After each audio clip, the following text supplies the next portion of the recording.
So, hi everyone, welcome to today's session, part five. I'm all about the psychology that's needed to grow entrepreneurs, but of course, entrepreneurs are human beings, so it's a lot to do with just general psychology. It's about the impact of emotions in business.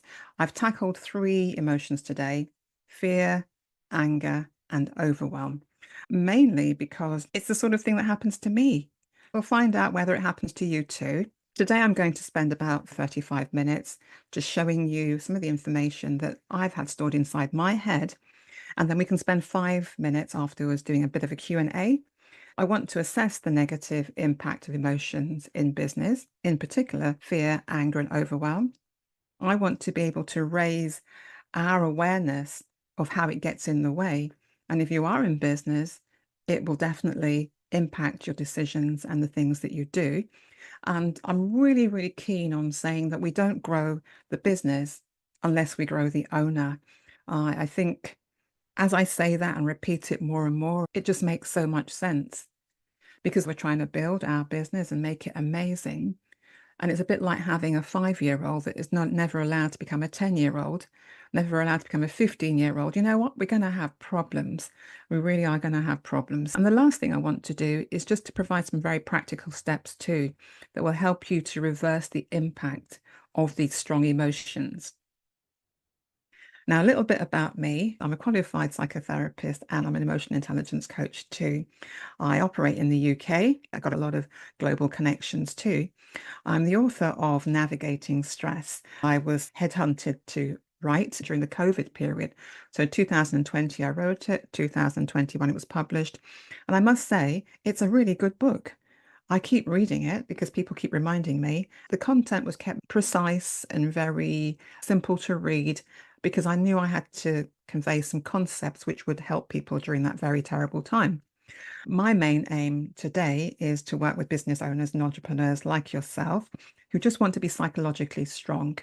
It will help you to have the confidence to weather all the emotional storms that happen, the mental storms that happen to us, clearing out the head trash and the heart trash that's happening, mainly to help you to avoid that personal and financial stress that we all feel, and ultimately the fear that you could lose your business. Lots of stats around the tipping point, deciding whether things are working or not working. It's a big issue, and I want you to be as psychologically and emotionally strong as you can be. Now, what does fear, anger, and overwhelm sound like? If it had a voice, what would it say to us? So that's the kind of theme I want you to think about as we're talking today and I'm sharing what I'm doing. Now, one of the things that could be happening are listed on this particular slide. And I speak to a lot of entrepreneurs in the direct messages that I have in LinkedIn and in other places in my emails. And these are the little one-liners that they throw at me. I need to figure out how to focus and stop getting distracted. I have a problem calling myself a business owner.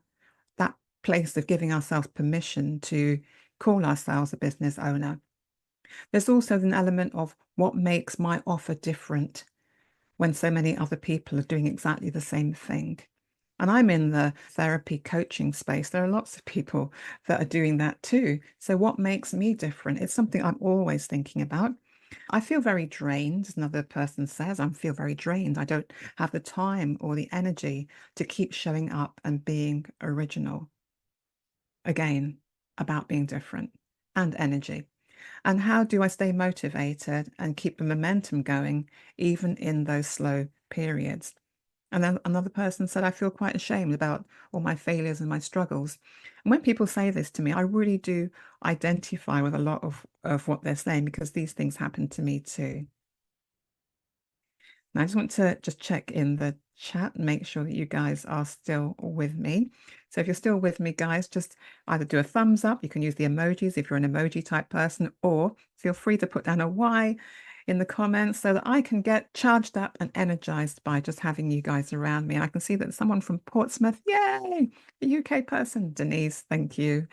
So yes, you're still with me? Great, great, great. All still with me. I think I've lost the screen, guys. Can you see it still? You can see the screen. Why can't I see my own screen? Yeah, it's What still have I? there. Yeah, someone help me out here. My goodness. to this joy. I've had that happen to me too, and I wish I could sing on yours to Yeah. help you What am I through it. supposed to do to get my Can you screen see up back? in can you see up in the top right where it says view? View. Okay, top right. Click on that and click on side by side. I'm so sorry I'm letting you guys down here. I feel It, really it, inadequate. It takes teamwork to make the dream work. So thank you guys for helping me through that. And on that note, if we're looking at fear and overwhelm, I've experienced a couple of those. I felt slight fear, but I felt quite safe because you guys know a little bit more than I do. I definitely felt a little bit of overwhelm. I didn't feel angry. Anger wouldn't have worked for me in this instance. It would have shut me down. So I tried to stay as open-minded as I could. And thank you. You know what? You've got to be brave in this world too. Does any of this stress and strife sound familiar? One of my deep, darkest fears is failing in public, which I have done so beautifully, but failing in business, and that I really have to go back to work for somebody else and I'll lose my will to live and my meaning and purpose. And that gets really deep for me because I am an emotional person and I take the emotions really quite hard. So the place that it goes to is what's the point of being here? Which sounds really dark and deep, but the figures around suicide are quite high for entrepreneurs. So let's not sugarcoat that one. Now let's put fear, anger, and overwhelm back in the picture because I seem to have put my foot on the brakes accidentally. I've got to put it back onto the gas and keep going. Now they're connected. Fear, anger, and overwhelm are related.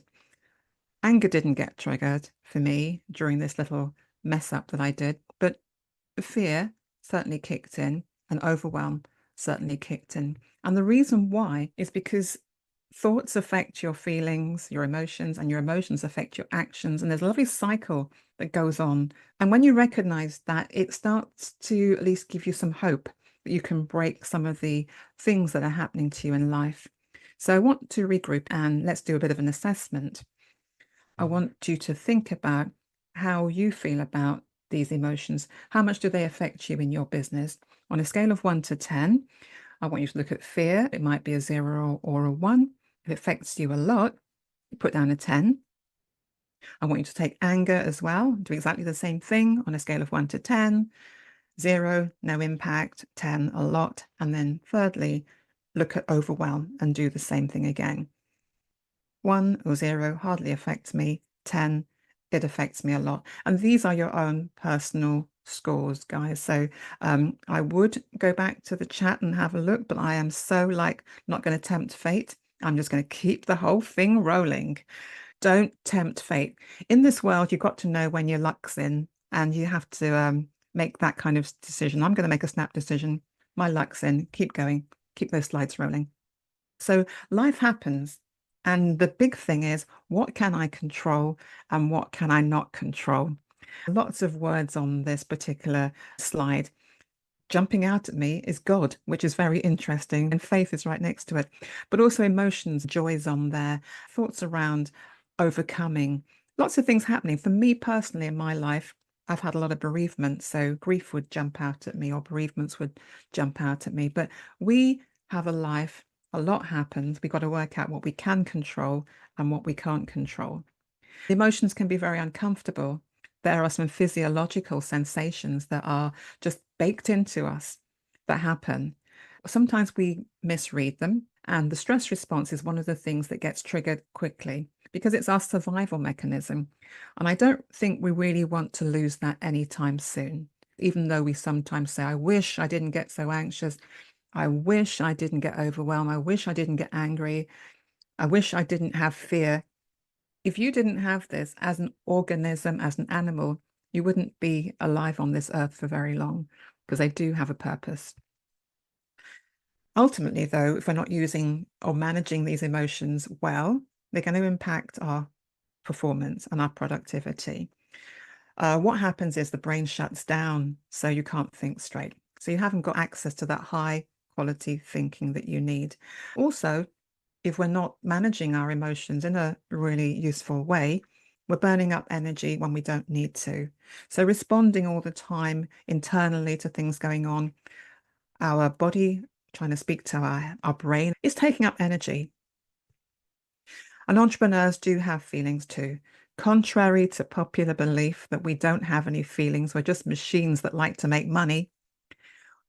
I do like to make money and create money and generate wealth, but I have feelings too. And these things come into play. Now, the ones on that top line, we've got fear, anger, joy, sadness, disgust, and surprise. These things happen and they're innate emotions that are there for a purpose. Underneath, I've got things like overwhelm and anxiety, disappointment, guilt, shame. But anxiety and fear are very closely linked. I'm sure you know that. We feel frightened, it triggers something. The emotion tends to be anxiety, which is trying to get us to do something. And if we're looking at emotions in a little bit more depth, there's a wheel which you can look at of emotions by a guy called Robert Plutchik. He's included two more. He's included trust and he's included anticipation. And these things are happening to us against our will. So it's quite interesting what goes on inside of us. But let's take a deeper dive and look at fear. Now, you could say that fear is the initial response to something that's happening to us, and it can be real or imagined. And this always gets me. It can be imagined. I could imagine a threat, and my body would suddenly start releasing adrenaline and anything else it needs to help me. And I could probably just test this out on you. I could say to you, be careful of the cactus underneath the desk, or be careful of the spider in the room, or be careful of the snakes. Now, you might not have registered it, that your body's gone, hey, what's she talking about? And it's also preparing for something. But if I wired you up to an electrocardiogram and measure your heart variability, you would have had a bit of a spike there, even though you're not aware of it. So these machines are quite useful at picking up changes, and you might be wearing one yourself if you're into Apple Watches. You can probably measure your own heart variability rates as well. But fear makes us move away from things. We're trying to get into that self-preservation and protective mode. It makes you move away from the enemy. And there's lots of stuff happening within that whole world of fear. Imagine it as an iceberg. And underneath it, there's a lot of other stuff going on, a lot of other feelings. You could be feeling excluded, rejected. You could be feeling quite weak or frightened or worthless or inferior. All these words I'm throwing at you, but it could be anything that's coming up then presents itself as fear. And it's our job really to not have that knee-jerk reaction to fear, because as you can see, it can shut you down completely and paralyze you. Or should we be working out what is really happening for us? So let's take a look at anger, another feeling which I think some people probably deny that they get angry. I'm one of the people that says, I don't get angry. Of course I get angry. Ask my partner, my husband, he'll tell you, I get angry, but I would say, oh, I don't get angry. Sometimes it can be what's been happening in my early years, how I learned this particular emotion, what I learned about anger. And it's something which my family kind of kept away from. It depends on what you've learned about anger, whether it's a safe one. So if you feel threatened and you're protecting something, or you have to defend something valuable, anger should kick in. You want it to kick in. It's going to protect you. It's going to help somebody else possibly. Also note that it can make you impulsive. Okay, so it's quite a quick response, and it can add to further stress. Manage your anger as best as you can. I think anger is a very useful energy. So I don't look at it and say it's a bad thing. I think actually it can be a force to make something happen. But as I said, the impulsiveness and not thinking it through and not being able to manage it within a controlled way is where I'm at. It also makes you move towards the enemy. So the last one with fear, you're moving away from stuff. With this particular emotion, it makes you move towards things like charging at something that you think is going to charge at you first. You're ready for the fight. And I hope you're still with me, guys. So what's underneath the surface of anger? Again, it can be other words here, like embarrassment, frustration, loneliness, guilt, helplessness, depression. I know that when I get angry, a lot of the times I'm frustrated. And depending on how tired I am, it can be worse. The more tired I am, the more reactive I am, be quite honest. And if I'm a bit more together, I've been fed, watered, and I'm full of energy, it doesn't spill over into anger as quickly. And if it does, I can pull myself back. But just recognize there's a lot of stuff going on underneath the surface of that. So let's take a quick look at overwhelm, but everything just piling up on top of you. It's when things feel as though there's too much and you can't handle it. Now, you might notice that some days you can handle more than others. Again, looking at your physiology, recognize that if you've not had good sleep, if you might be hungry or thirsty, that they can just affect your ability to manage overwhelm as well. Think about that. And cognitive load and emotional load. Really, it's just saying that there's too much that my brain's trying to process. I cannot do it. Help, help, big scream. And we talk about analysis paralysis. We're thinking about something so much, different ways of solving it, that we just get stuck. The decision becomes impossible. And analysis paralysis is also a physical thing for me personally. It triggers a stress response, which means we can go into freeze mode. If you remember, with this whole thing around stress, you've got fight, flight, and freeze. The freeze mode is where most human beings will go to immediately, and then we will switch into fight or we'll switch into flight. Overwhelm is real. I can vouch for it. And it might look like this: someone juggling all the things that they have to do during the day, all the items, pieces of equipment that they need during the day. Your prefrontal cortex just isn't working. It's trying to sort things out. You're trying to look at all the data. You might be getting stuck in the woods, getting stuck in the minute details of things. Anxiety lives here too, because anxiety is about looking into the future and trying to fix the future, at least alleviate the problems that might happen, trying to work things out before they've happened. And before you know it, you're feeling really quite exhausted, and a lot of self-doubt creeps in too. So the bigger question is, are these particular emotions, fear, anger, and overwhelm, are they a threat to your business success? And you might sort of say to me, you know, a lot of angry people who do quite well in business, a lot of like people who are frightened of stuff, they do well in business, or a lot of people that get overwhelmed a lot and they're still doing okay. I think they can exist, but I think it makes life very, very difficult. My name's Joy. I'm not going to drag it in just for the sheer hell of it, but there should be a little bit more joy in business. When I'm doing my stuff and I'm getting wrapped up and overwhelmed, I try to remind myself, why am I doing this? Isn't there meant to be a purpose to this and some enjoyment from it? So I think these three emotions steal that from you. So are they a problem? I could say yes and no, and I could be like this cat and just sit there on the fence. But remember, it's part of our survival mechanism. The stress response gets triggered. It messes up decision making and your ability to think straight. And then there's the internal biological response, which you cannot control quickly. It can be controlled later on, and I'll give you some solutions, but it operates automatically and it's there for a reason. And some more bad news. There'll be some good news, guys, don't worry. But it's automatic, it's invisible, it floats around.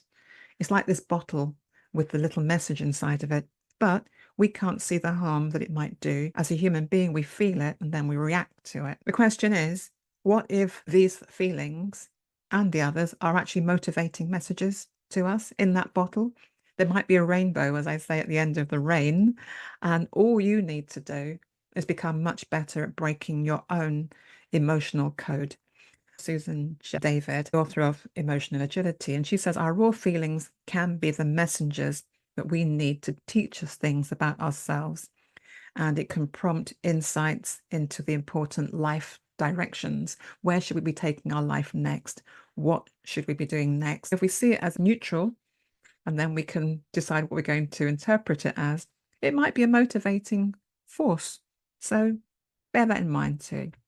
And I would say, listen to the messages. What if there is a more permanent, appropriate, and sustainable message for you? Because people change what they're doing. We don't have to always be promoting the same product. We don't always have to be in the same business. We can leave, we can exit.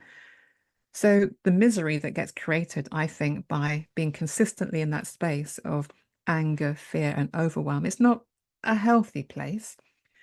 It might indicate that you need to have a change of environment, a change of activity, change of relationship. I always say something does have to give, and I don't really want it to be you or your health. Emotions, we want to really understand them, because if we're handling them very badly, it affects us on a mental level. The logical brain does shut down. You can get this thing called brain fog. You feel as though you just can't think straight, but really the stress response is there to shut down your thinking brain. If something bad is happening to you, it wants you to use the emotions to do something, to move away from it, to get into some kind of action. It doesn't want you to sit there thinking, how big is that lion? Has it brushed its teeth this morning? We don't want to ask silly questions like that. We really want to respond. And the emotional limbic system is that primitive part of us which will always react quickly. And it's the part of most mammals so that they can respond to danger. And it affects you physically. The wear and tear on us, constantly getting into a feeling and having to deal with it, it wears us out, and the body's trying to balance itself out, get into equilibrium. We can get burnout, as simple as that. Too much pressure and wear and tear on our bodies. So there's a lot going on, guys. I don't mean to depress you. I'm going to come up with some good stuff in a minute, some solutions. So I do hope you're still with me, and I'm going to continue. I hope we're making a connection between fear, overwhelm, and anger. There's an interplay between all of them. I want us to just play a little game, a bit of lightness in between all of that sort of heavy stuff. So fear, anger, and overwhelm. I want you to think about the next couple of slides I'm going to be putting up, and I want you to decide whether the situation that I describe is where someone can experience fear, where they're going to be experiencing anger, or where they can experience overwhelm. So let's throw those dice, or dices, whatever the plural is of dice, guys. You're smarter than me. Imagine you're making multiple decisions. You're feeling that pressure, and you have to make something very critical. It's going to impact your business in a very significant way. You're not feeling very sure of the outcomes, and it's all very unpredictable. Out of these three emotions, fear, anger, or overwhelm, which one do you think might be happening for you? Just think about that. Next one. Imagine the future's very uncertain. You're concerned about, again, your business lasting long term, the sustainability of it. Markets are changing, the economy's changing, and the competitor has actually been bad-mouthing you. You're not very happy about that. Do you think you might have triggered your fear, anger, overwhelm? So think about that one. Two more scenarios. Your personal expectations. You are falling short of your own high expectations. You feel like you've let your business partner down, you let your family down, you're not feeling great. Again, fear, anger, or overwhelm. And the last one, comparison to others. Comparisonitis is a word that someone made up, but it's stuck, and I like it. Comparing yourself to other people that are more successful, or your competitors. You started doing that. You're watching them online, you've been reading their social media. What kind of feelings is that going to create for you? Fear, anger, or overwhelm? So this is my way of helping you to put yourself in the shoes of this imaginary person. These scenarios, some of them feel very real for me. I've been through some of them myself. So let's think about those feelings. There's a lot going on, and I'm glad that you're still with me. Now we can move on to the solutions, okay? And there's some good ones here. You can see the connection between fear, anger, and overwhelm. I would say that you need a bit of a first aid kit, because being prepared is half the battle. Developing your own strategy and understanding yourself and designing something that's quite unique to you. And what would it be like to design your own human being? Because we sometimes want to get rid of these feelings that we have, but really and truly, they're there for a purpose. And how would you design your own human being if you wanted it to respond to things going wrong or things going right? How would you create that alarm within your body? And what would you do with this translation system between the body and the mind? Because we've got our gut, which is a very, very rich source of nerve endings. Emotions are created there, which is why we get queasy. We feel like we've got butterflies in our stomach. Yeah, there's a lot going on in there. Then we got the vagus nerve, which runs up the back of our spine, and it's going to be sending all of these ideas to your brain. Your brain is the place where it changes it into a feeling. Emotions are quite raw. in and of themselves, but the feelings are interpretation. So quite a few people in this room, and every one of you can actually experience the same situation, but have a different feeling about it. And that doesn't make sense, does it? What's happening is that we are interpreting it based on our own personal experiences. So I hope that makes sense. And the movie that plays out in our lives every day, every minute, is that we have a thought, we have a feeling that goes with it, and then we do something. And there's a circular cycle to things. And it's important to remember that too, because this is where you can begin to change things as quickly as you can when they happen to you. So this first aid kit, you need one. Stay on your toes, challenge those automatic negative thoughts that happen, and challenge the behavior that's happening as well. Solution number one for me is always buying yourself some time, buy yourself some space to think. If the brain is getting overridden by the stress response and turning us into this thing that's been paralyzed or frozen, we need to reassure the body that something's not happening, it's not threatening, there's no problem, so we can begin to think. And I think that really and truly we owe it to ourselves to understand a bit of the biology that's going on for us. Solution number two is use your breath. And I'm going to say this: breathe in, breathe out a little more deeply, especially when you're feeling anxious and you can feel that overwhelm coming on, or you're feeling that fear rise in you, or you're feeling angry. Let's get the breath working, which is your body's way of calming yourself down. So do that. And if you can, on the out breath, breathe a little bit longer. So there's different types of breathing that you might read about: square breathing, triangular breathing, all kinds of breathing. But the simple thing you can remember is try and just take some longer breaths. Don't wear yourself out, make it regular breaths in and out. So I mentioned the heart rate and your heart rate variability.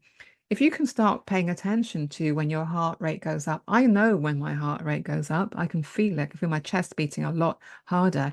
So use your breath as a way of calming yourself down. But if you do have some way of monitoring your heart rate, do that too. I don't have an Apple Watch, but if you have an Apple Watch, monitor your heart rate and see what goes on. I'm not a gym bunny either, so I don't go to the gym. I'm a lazy thing. But if you do, I'm sure you're probably aware of that too. Now, number four, as a solution, again, it's improving your awareness. Imagine that your emotions were linked to a thermometer.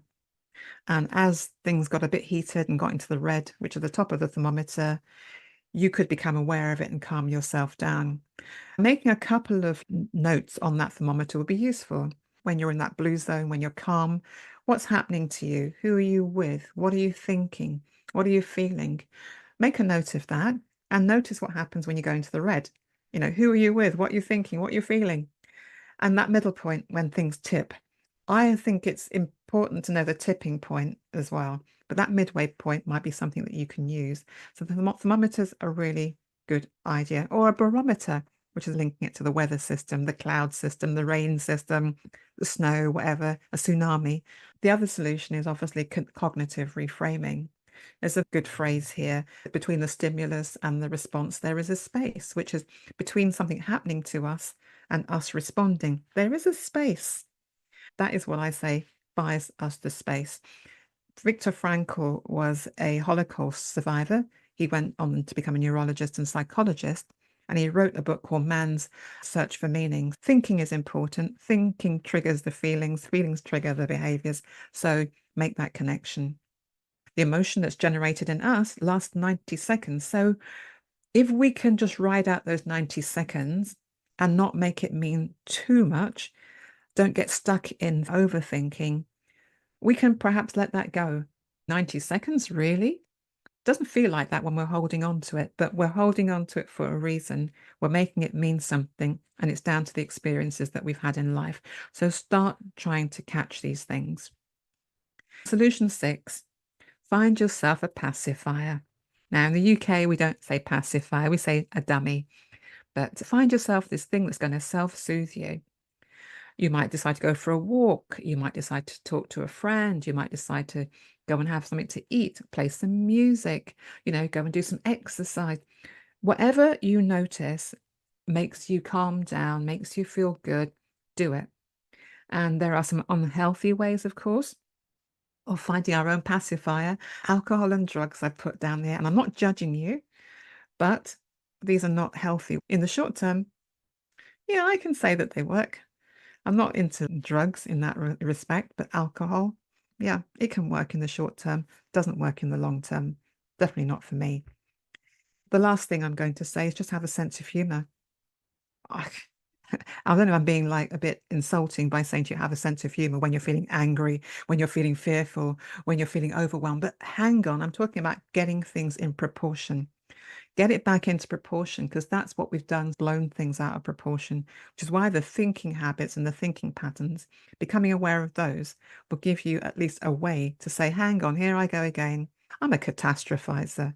My mum taught me to catastrophize. I could write a story about the Titanic. I really could. So recognizing that I'm getting into my Titanic story and laughing at myself is my way of breaking it. And I've got down here spiritual alternatives. I'm just throwing it out there because people will say, Joy, what are you on again? But there's this thing called emotional freedom where you're tapping different acupressure points on your body and saying something as you do each round.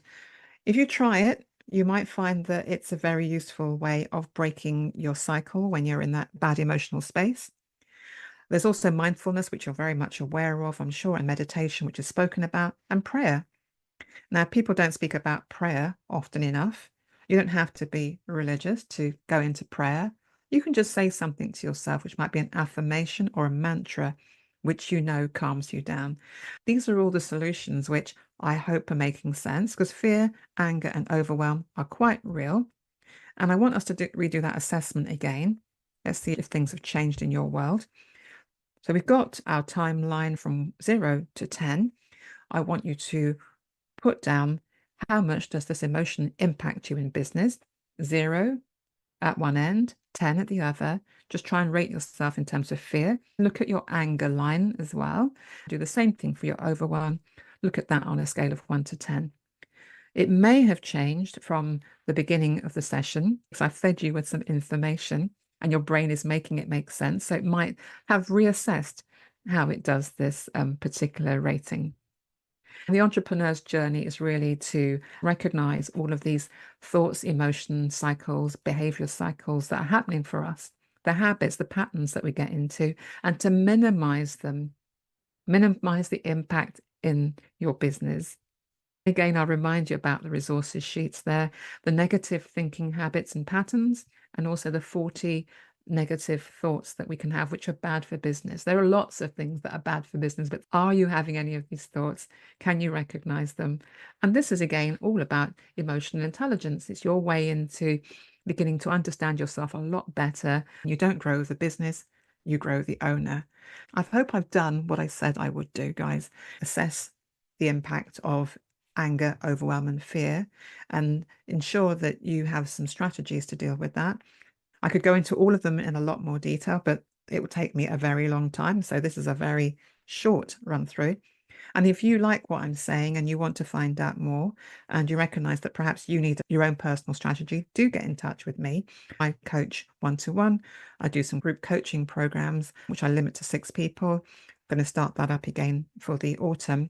So register your interest, contact me on LinkedIn, DM me, email me so that I can help you. And together we can minimize anything that's happening for you in your business at the moment. So the website, joylangley.com, my email, joy@joylangley.com. You can find me on LinkedIn, as I said, and you can find me on YouTube. And my book, very interesting book, as I said, Navigating Stress, might be something you want to pick up. And that's available in all good bookshops. And I do believe I've got to the end. And you may have some questions and I can talk to you and I